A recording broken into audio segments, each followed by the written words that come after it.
Hello, my name is Russell Myers. Welcome to Issues Unite. So, yesterday I was watching a YouTube video on a fairly popular channel uh, with over 1 million subscribers. And the channel claims to be leftist or unbiased, which is absolutely not true at all. They were trying to make a case throughout the entire video that Vladimir Putin is insane. Okay, I left the comment that it's very clear that he has relied entirely on reports from Western media and has never actually listened to Putin or Lavrov speak. Now, if you have never heard them speak, then you really should. If you want to know what's going on, you should hear each side of an issue.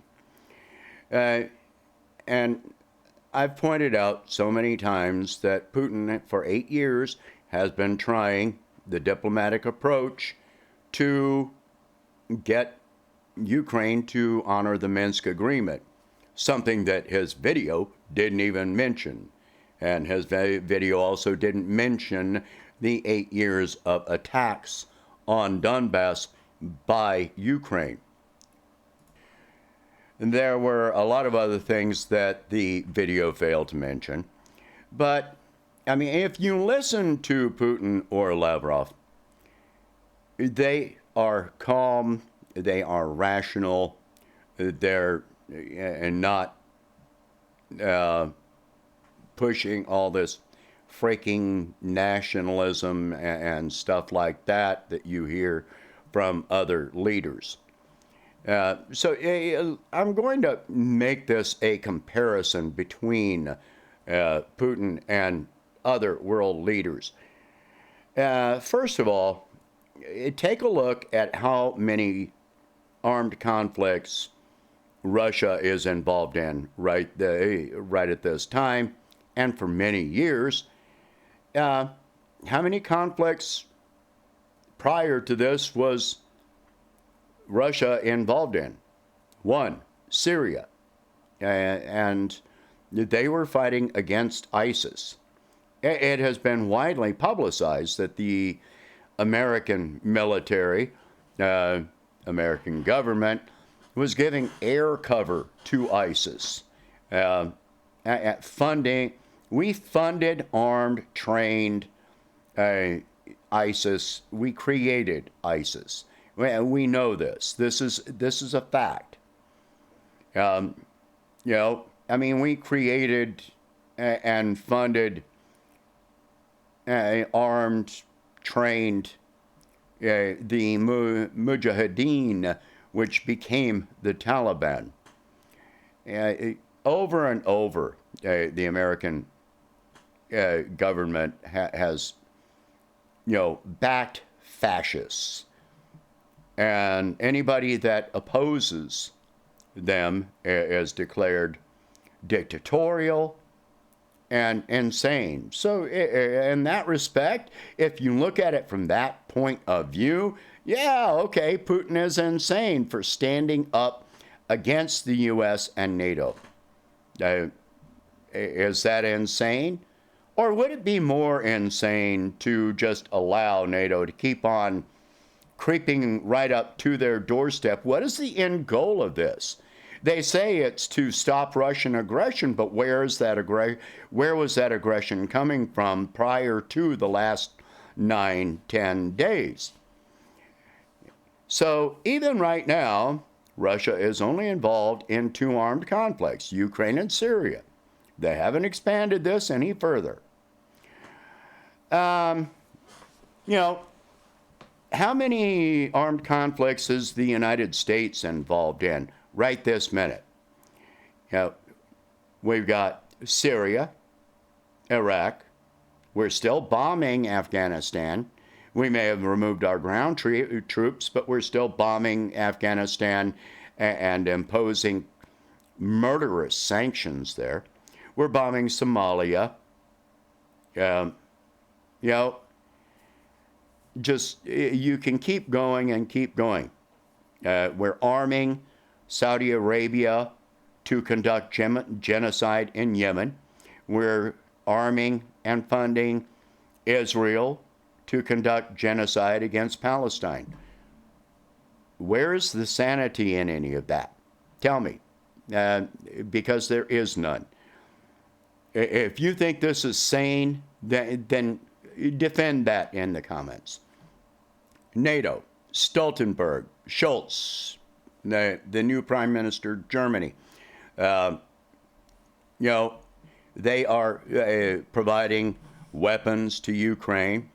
Now, I'll give them this. They have refused to impose a no-fly zone, which Putin made clear would be, and they already knew, they had stated it previously, that that would mean an actual NATO involvement in the conflict, not just supplying weapons, but actual sending NATO troops, NATO pilots and aircraft in there. That would be too much. They know that. And so, the United States is talking about working with Poland to provide Soviet-era fighter jets. And now, pardon me, but I mean, you might as well do nothing. I don't think the Soviet Union even produced any fighter jets for the last 10 years of their existence, and the USSR stopped existing in 1991. So if they provided those jets are over 40 years old. Those things, they'd probably come apart on the runway. And they're not going to be able to stand up to, more modern jets.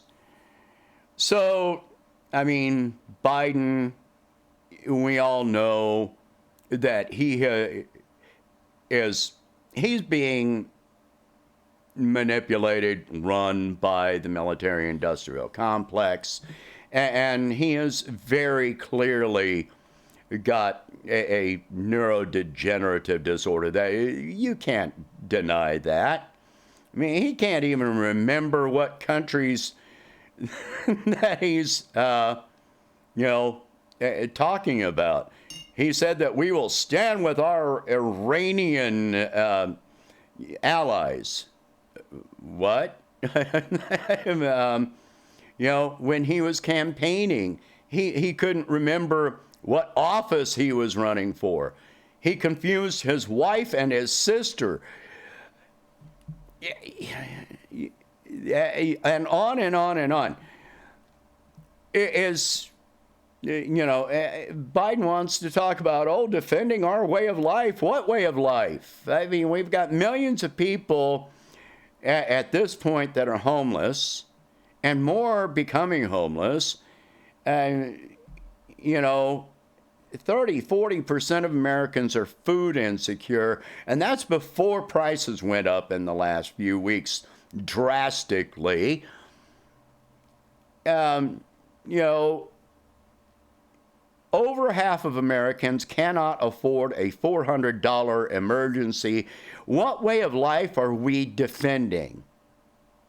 And we're not. The whole Russia-Ukraine issue has nothing to do with our way of life. It doesn't. We don't really belong in this at all unless we stepped in as mediators for peace talks. But the only ones offering to host peace talks are China and Turkey. And the United States has cut off all communication with Russia, aside from a military hotline. And if we don't have any forces in Ukraine, why do we need a hotline regarding that conflict? That's a useless hotline unless we're being lied to. And there are U.S. forces in Ukraine right now, which violates the NATO charter and the whole idea that NATO is not getting involved because we're part of NATO.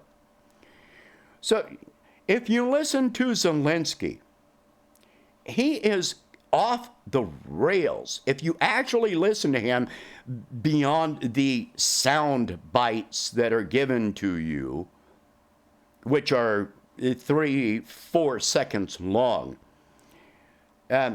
First of all, there's still the very deep question as to whether he's in Ukraine.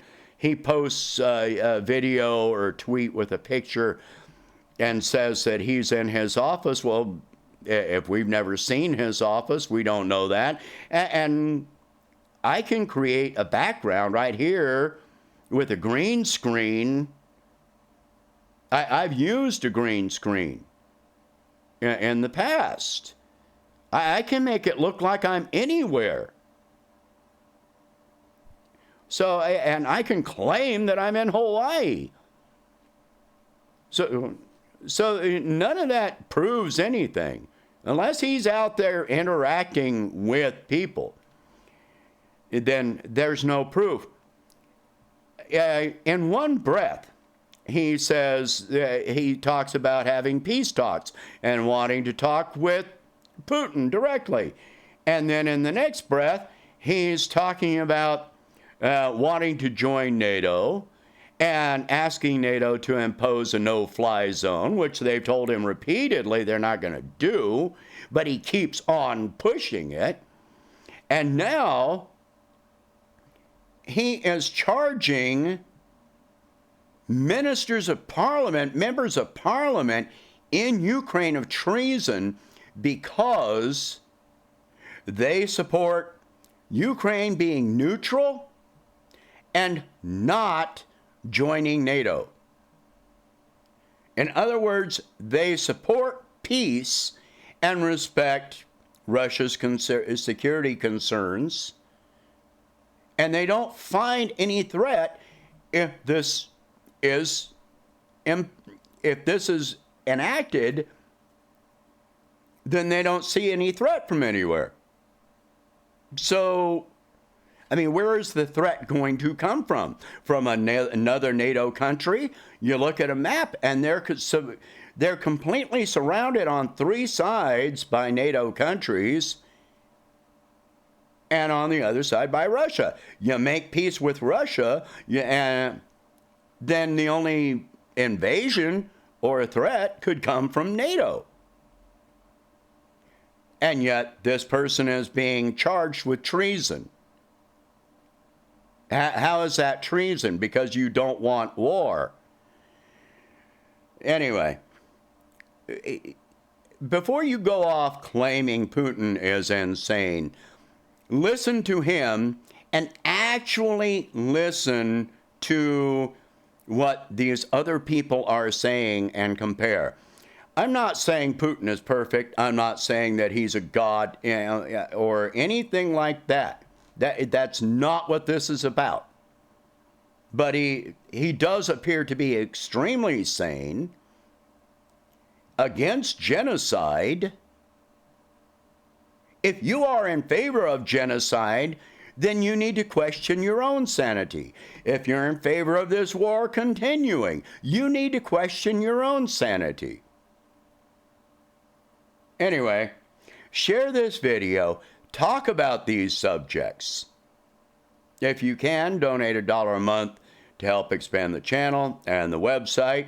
Be sure and sign up at issuesunite.com. Social media, where your anti-war and anti-neo-Nazi views will not be silenced. And even if you don't agree with me, I'm not going to censor you. As long as you're not, conducting any criminal activity on the site, then you're good. All right, so anyway, pardon me, my allergies are killing me. Again, share this video, talk about these subjects, and I will catch you in the next one.